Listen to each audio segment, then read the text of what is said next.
Based on what you've seen today, I mean, what are your first initial reactions? I mean, I have to be kind of honest. I'm really not pleased with it. So my boy Fonzie came to me with the best website I've ever seen.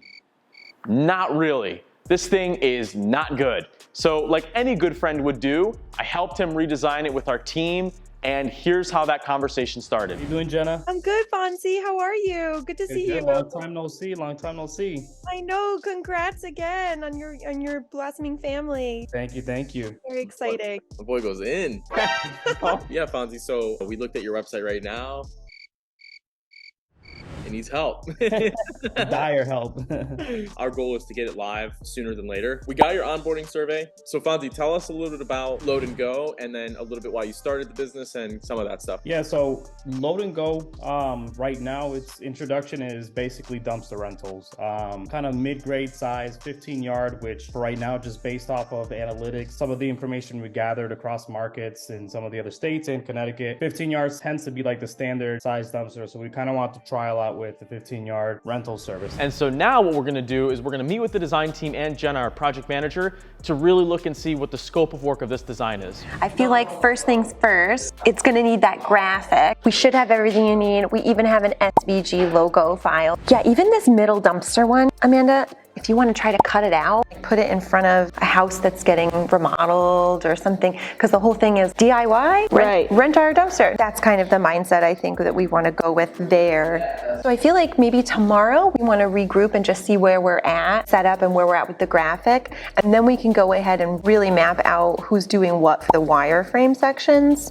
Once the team really built out a plan for the design, I decided to take the team out to a coffee shop called Purgatory to get some delicious coffee and discuss what the plans are for the content and design team to be mutually coordinated so they can deliver a fantastic site. So Paul made this really nice graphic of some dumpsters with some garbage in them. This section is talking about that they do residential and commercial, just a little bit of text here. This section will be about industries, what you would use the dumpster for. This is from the notes that you took. I really like that. I like how you put the green on there. Oh no, Paul did that. Great job, Paul.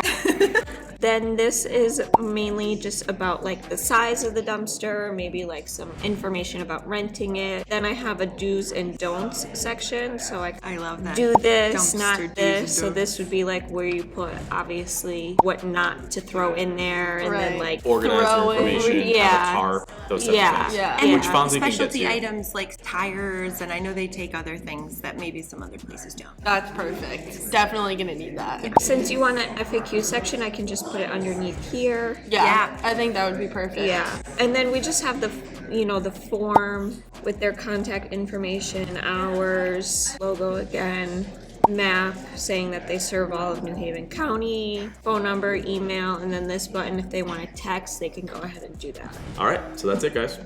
Next steps. After some coffee with the team, Emily and Paul, they met up and they actually started to design the website based on the conversations the design and content team had. Here's some of the beautiful design and some of the process that they went through to actually get this done relatively quickly.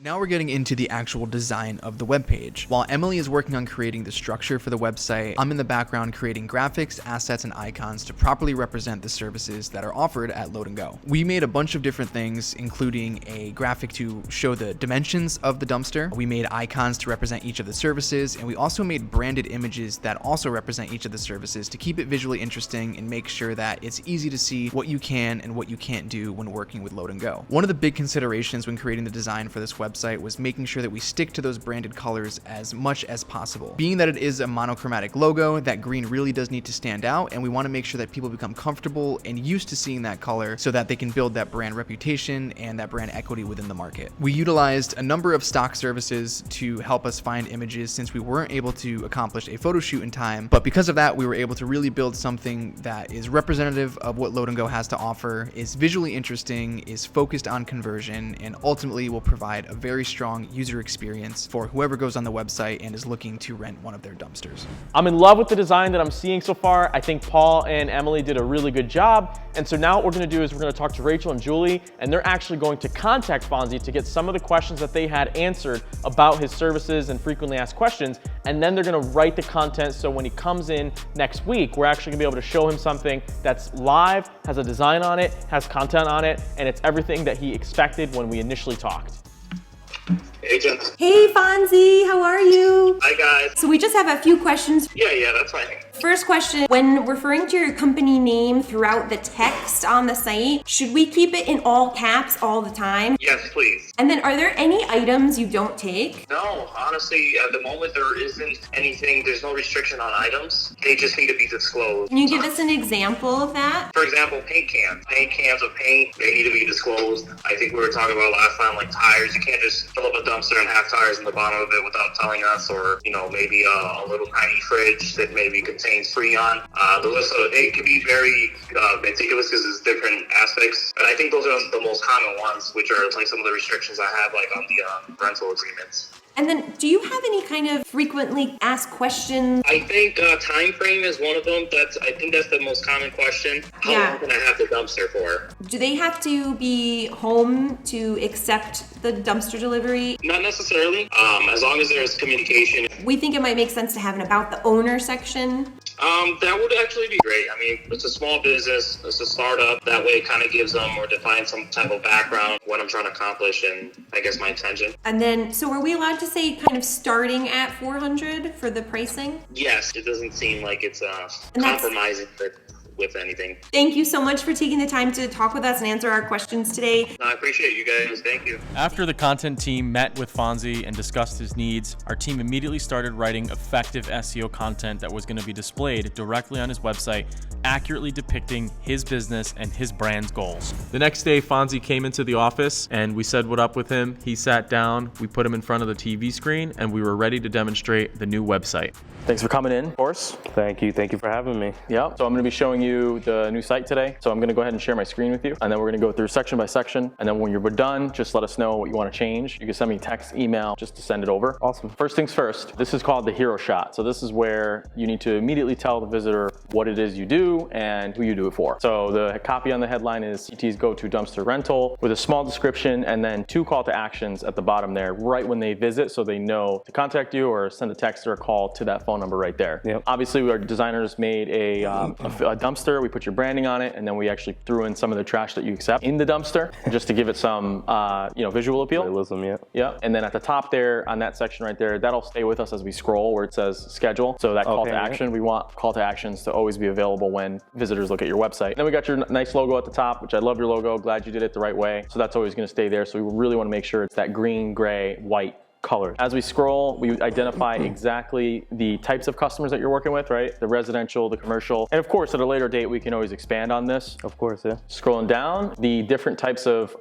reasons as to why somebody would need to work with you. If somebody comes to your website and they're curious if you do, let's say, probate, or if you do estate cleanouts, or if you do junk removal, they can kind of familiarize themselves with their brand to make sure that you do this information. And so what our graphic design team made is we made a couple quick graphics for each of those sections there, and we added some green highlight there so it looks really nice and beautiful. And then scrolling down, we have a little about the owner section. So we just took your headshot and then obviously put some text on the right side from the bio information that you provided, Jenna. And so the content team was able to go in and put information about the owner there. We added like a nice graphic for the dimensions, just so people can visualize exactly how much they can put inside of a dumpster. And so of course, as this changes and you offer more options, our design team can make more of these actual dumpsters with different sizes and these types of graphics, so visitors can really visualize what they can put inside of that dumpster. Then we have do's and don'ts. So our content team did a really good job with this. Basically, from the time you called Jenna that day, they were able to basically create 2 lists. One of what to do when you rent a dumpster, and then not to do when you rent a dumpster. So obviously small things like overfilling, things like don't forget to disclose the materials if they're hazardous or electronic, don't put combustible materials, we don't want the dumpster catching on fire, and don't try to move the dumpster themselves. Little types of things that just gives them a couple of tips on what to do and what not to do. And then of course, this can be updated at any time as well. So if you think of more, or if you hear a customer say something, feel free to always reach out out to us and we can update that. And then some of the frequently asked questions, how this works is, and it's called an accordion, but basically when you click on one, it'll actually go ahead and drop down the answer to it. So for example, what area do you provide service in? Licensed insured? Do you provide service other than English? Where do you bring the junk? Stuff like that. So it's always good to answer the questions of the potential visitor, because then they have less of an objection to contact you. They don't want to waste their time. You know what I mean? So answering these is really good on the homepage. And this is from the phone call we had where you kind of answered some of the frequently asked questions that people are going to ask you. Scrolling down, we have a contact form. This form is going to go directly to your email. So when someone says, I like this guy, I like his website, I like his face, they're going to fill that out. It's going to go to you. You're going to call them. You're going to make money. Scrolling down even more, we have a map section, and this map section kind of just tells everyone where you service. So people want to get familiarized with you. If we didn't have that, they wouldn't necessarily know if you service their town. They might just skip the phone call at that point because they don't know. They don't feel like wasting their time. And then on the right side, we have a little call us to schedule today and a phone number and to text to schedule. So when they tap that, it'll actually open up their MMS or iMessage, and then they'll be able to talk directly with your phone. Taking a look at mobile. So the phone version is going to be really important, especially because a lot of the world is using the device now on mobile. And you can see on the mobile version, everything is fit pretty perfectly to go along with the desktop version. So the mobile experience is going to be 100% optimized. And you can see that there is quite a bit of text on the web page, and we do that on purpose for SEO reasons. And so when a visitor comes onto the web page, they're going to see a really perfectly formatted version of the website on the mobile version. And what this is going to do is when you share it on the mobile, you're going to feel confident that they actually are going to see a good version of it on the mobile version. Overall, based on what you've seen today, I mean, what are your first initial reactions? I mean, I have to be kind of honest. I'm really not pleased with it. Okay. Not pleased with it at all. Okay. What about it? What do you not like about it? I'm just he put me onto this. I think everybody in the office is like, oh. No, I actually like it. So, I mean, it has a really good flow. It's clean. I mean, that's kind of like the consensus. That's kind of what I was looking for, something that was very clean. I do love the do nots and the do's. That section is actually pretty cool just to kind of see that and highlight. Because again, I think going back to our conversations earlier, consumers rent dumpsters but don't really necessarily know what to throw in there. So right. Just to kind of have those do's and do nots. Other than that, I mean, it's seamless. I mean, it flows. I love the mobile version. It's great. I like it. Everything else, even like that whole geographic map is kind of cool. Just kind of pinpoint where, you know, we're centralized and so forth. But it's good. I like it. Thank you. Fonzie loves his website. It's actually time to publish it on the web. He had left no comments. He had no real pieces of critical feedback. So we're comfortable with adjusting the DNS settings to put it live onto his website. As you can see, I'm in Google Domains, which is where his domain lives. And what we're going to do is we're going to scroll over to the DNS section here. And in this DNS section, we're going to be able to adjust basically anything that he has on his actual records. So right from here, I can see he has Google Sites. What I'm going to do is I'm going to go ahead and delete that. And that's going to put the current website that he has up down. And then I'm quickly going to replace that with our DNS records so the new website shows up on his domain. So navigating over to our web builder, I'm going to go ahead and click publish. And then I'm going to go ahead and publish the site. Grabbing his domain, which is LoadGoCT, I'm going to punch that in here. And then I'm going to do www.loadgoct. I'm going to click save. And then it's going to ask me to put in just a few records. So going back to Google Domains, what I'm going to do is I'm going to go ahead and put the type of record, and that's going to be a CNAME. And the actual host name is going to be www, and then I'm going to click save. And what that's going to do is that's going to put in the CNAME record for the actual website, and then I'm going to have to put in 2 A records. So let me do that really quick. I'm going to go back over here. I'm going to copy the first A record, click on Manage Custom Records, create new record, A. I'm going to put @ as the host name, put the first record, add the second record inside of here, copy that, and then I'm going to paste it. And then I'm going to click save. What that's going to do is that's going to update his domain settings, that the new website that we've made is now launched onto his existing domain. So we're going to give it about 5 to 10 minutes and let the website install an SSL certificate, which is the security function of it. And then from there, the website should be live, should be good to go, and Fonzie can start sharing it with everybody he knows.